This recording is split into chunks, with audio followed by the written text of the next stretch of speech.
Good morning, students. Welcome to all the students in your online YouTube channel classes. Today I am going to discuss the structure of hydrogen. The structure of water. In the last class, we discussed the structure of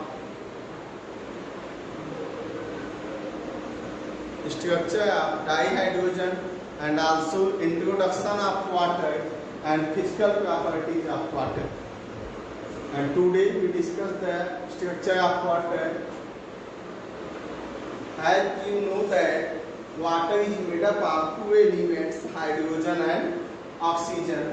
Hydrogen have atomic number 1 and oxygen have atomic number 8.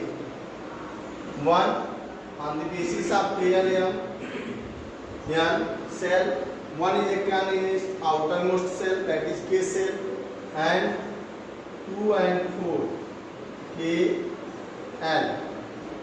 Okay, आप जानते हैं Kl N cell होते हैं, oxygen के outermost L cell में 4 electron होते हैं. Okay, oxygen के आउटरमोस्ट में 6 होते हैं क्योंकि इसका एटॉमिक नंबर 8 होता है. तो और मिनिमम इलेक्ट्रॉन ऑक्यूपाई कितना होना चाहिए? 2 एंड मैक्सिमम 8. 2 और 8 होना चाहिए electron. Okay, so the structure of hydrogen oxide, so the structure of water. Water का जो स्ट्रक्चर होगा गैसियस फेज में. किस फेज में? गैसियस. गैसियस फेज की अगर बात करें, लिक्विड से जब ये वेपराइज होता है, लिक्विड टू वेपर, जब लिक्विड से वेपर फेज में जाता है तो इसका स्ट्रक्चर जो है वो कुछ ऐसा दिखाई देता है, बेंट हो जाता है, बेंट मॉलिक्यूल बनाता है. Structure of water V shape. कैसा हो जाता है? वी शेप होता है, inverted shape, V shape. Okay, अब यहाँ पे होता क्या है, क्यों ऐसा होता है वी शेप मिलता है? क्योंकि अगर स्ट्रक्चर देखें तो ऑक्सीजन के आउटर मोस्ट में 6 इलेक्ट्रॉन, हाइड्रोजन के पास 1 इलेक्ट्रॉन. हाइड्रोजन को अपना अपडेट कंप्लीट करने के लिए एक चाहिए, एक इससे ले लिया ऑक्सीजन से, और यहाँ से भी एक इसने ले लिया. दोनों हाइड्रोजन के 2 कंप्लीट हुए. अब देखिए, ये जो पार्टिसिपेट करते हैं इलेक्ट्रॉन उसको बॉन्डिंग इलेक्ट्रॉन कहते हैं, लेकिन जो पार्टिसिपेट नहीं करते हैं बॉन्ड के फॉर्मेशन में उसको नॉन बॉन्डिंग कहते हैं. तो ये जो इलेक्ट्रॉन है यहाँ पे 2 इलेक्ट्रॉन फ्री हो गए हैं, 2 इलेक्ट्रॉन पेयर, 2 ऊपर 2 नीचे, 4 ठो. अब जब इलेक्ट्रॉन की अधिकता है इसके पास ज्यादा तो ये क्या करता है? फोर्स लगाता है. आप जानते हैं bond pair greater than lone pair, lone pair greater than bond pair. अगर कोई बॉन्ड पेयर है और लोन पेयर भी है एटम के ऊपर तो उसमें लोन पेयर ज्यादा फोर्स ऑफ अट्रैक्शन लगाता है, जिसकी वजह से ये स्ट्रक्चर चेंज हो गया. ये भी शेप का स्ट्रक्चर ऑब्टेन हुआ. ओके, अब देखिए अगर हम बात करें इसके डाइपोल की, कैसा मॉलिक्यूल है वाटर? तो वाटर एक पोलर मॉलिक्यूल है. कैसा है? पोलर मॉलिक्यूल है. Polar molecule. पोलर क्या होते हैं? जिस those molecules which have opposite charge, ऐसे मॉलिक्यूल जिन पे अपोजिट चार्ज पाए जाते हैं, पॉजिटिव और निगेटिव, जिन पे पॉजिटिव और निगेटिव दोनों चार्जेस पाए जाते हैं वो मॉलिक्यूल क्या कहलाते हैं? Polar molecule. जैसे देखिए यहाँ पे दोनों हाइड्रोजन पॉजिटिव होता है, डेल पॉजिटिव. डेल मीन्स हो गया क्या? पार्शियल. पार्शियल मतलब पूरा नहीं, आंशिक. क्या होते हैं? आंशिक. पूर्ण रूप से निगेटिव चार्ज नहीं होता बल्कि कम होता है. तो del positive, del negative. Oxygen negative तो अपोजिट चार्ज है. ऐसे इसका एग्जांपल हम लिख सकते हैं क्या? H plus Cl. ओके, अब देखिए ऑक्सीजन और हाइड्रोजन का जो बॉन्ड लेंथ होता है वो अलग होता है. कितना होता है ऑक्सीजन हाइड्रोजन का bond length? 95.7 part million oxygen hydrogen का बॉन्ड लेंथ. और जबकि हाइड्रोजन के बीच में जो गैपिंग होती है उसका जो बॉन्ड लेंथ होता है ये कितना होता है, बॉन्ड एंगल कितना होता है, ये बॉन्ड एंगल है, और ये क्या है, बॉन्ड लेंथ। इसको हम कहते हैं क्या, bond length. Bond length, bond की लंबाई कितना है, 95.70। और बॉन्ड एंगल कितना है आपका, बॉन्ड एंगल कितना है आपका 104.5। ओके, यही होता है बॉन्ड एंगल। हमेशा वहां पे बनता है सेंटर एटम के बीच, और बॉन्ड लेंथ हमेशा पार्टिसिपेट करने वाले एटम की वजह से बनता है। तो वाटर का बॉन्ड लेंथ किसके किसके बीच में है, ऑक्सीजन और हाइड्रोजन के बीच में।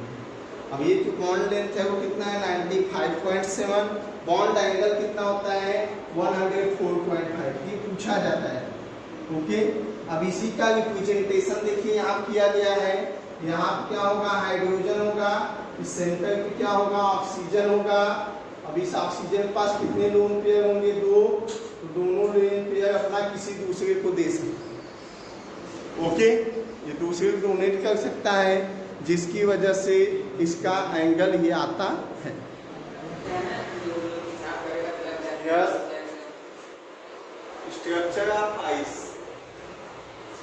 हम देखेंगे कि आइस का स्ट्रक्चर क्या होता है, but before discuss the complete structure of ice, we know about something, how ice is formed from the water. The crystalline form of water is ice. Water जब छोटे छोटे कण के रूप में कंबाइन होता है, जब लिक्विड से सॉलिड स्टेट में कन्वर्ट होने लगता है एट वेरी लो टेम्परेचर पे, वही जो क्रिस्टल फॉर्म होता है वाटर का, उसी को हम क्या कहते हैं, आइस कहते हैं। The crystalline form of water is ice. Second point, at atmospheric pressure, ice crystallizes in the hexagonal form. वायुमंडलीय दाब, एटमॉस्फेरिक प्रेशर पर जो आइस होता है, जो बर्फ होता है, ये crystallises in the hexagonal form. इसके जो क्रिस्टल होते हैं ये कैसा स्ट्रक्चर बनाते हैं, hexagonal structure, means benzene like structure, that is hexagonal. If we count 1 2 3 4 5 and 6 are, so it is the hexagonal structure.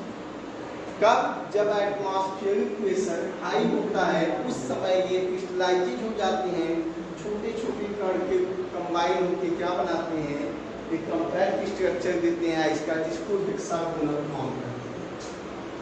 But at very low temperature, लेकिन जब टेम्परेचर काफी कम होता है, जब लिक्विड को रखा जाता है कहाँ पे, कम तापमान पे, फ्रीजर में, तो ये क्या होते हैं, क्यूबिक फॉर्म में ऑब्टेंड होते हैं। अगर आपने बाउल में रख दिया तो बाउल का शेप ले लेते हैं, किसी बॉटल में रख दिया बॉटल का शेप ले लेते हैं। Okay, third point, density of ice is less than the water, therefore an ice cube floats on water. ये कॉन्सेप्चुअल क्वेश्चन है, ये पूछा भी जाता है कि what is the reason ice float on the water but the कील of iron sink into the water.